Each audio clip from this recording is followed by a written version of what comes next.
গল্পের মোড় এবার চরম উত্তেজনায়। ভিডিওতে লাইক দিয়ে সাথে থাকুন এবং কমেন্টে জানান আপনি কার পক্ষে, কুসুম নাকি মেঘা। গাঙ্গুলি বাড়িতে মেঘার আগমনে যখন উৎসবের মেজাজ, তখনই ঘনিয়ে এলো অন্ধকার। দেবলীনার নির্দেশ মতো মেঘা এবার আর তার আসল কাজ শুরু করে দিয়েছে।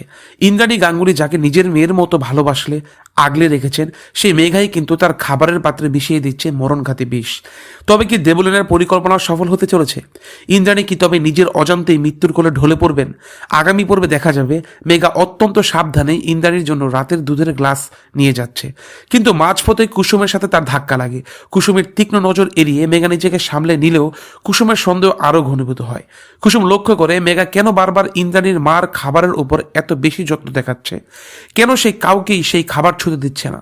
গল্পে আসল ধামাকা আসবে যখন কুসুম আড়ালে থেকে দেখবে মেঘা চুপি চুপি দেবলীনার সাথে ফোনে কথা বলছে এবং নিজের সাকসেস রিপোর্ট দিচ্ছে।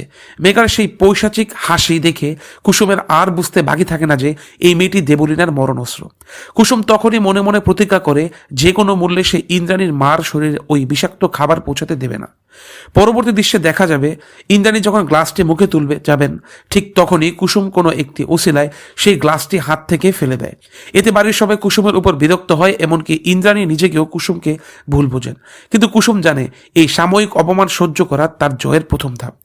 মেয়েদের সেই পড়ে যাওয়া দুধের রং যখন রহস্যময়ভাবে বদলে যায়, তখনই কুসুমের সন্দেহে সত্যি প্রমাণিত হয়। এখন প্রশ্ন হলো, কুসুম কি পারবে বাড়ির সবার সামনে মেঘার এই বিষাক্ত রূপ তুলে ধরতে, নাকি দেবলীনা আর মেঘা মিলে উল্টো কুসুমকে অপরাধী সাজিয়ে বাড়ি থেকে বের করে দেবে? ইন্দ্রাণী কি শেষ পর্যন্ত নিজের ভুল বুঝতে পারবেন? টান টান উত্তেজনায় ভরা কুসুমের আগামী পর্বগুলো মিস করবেন না।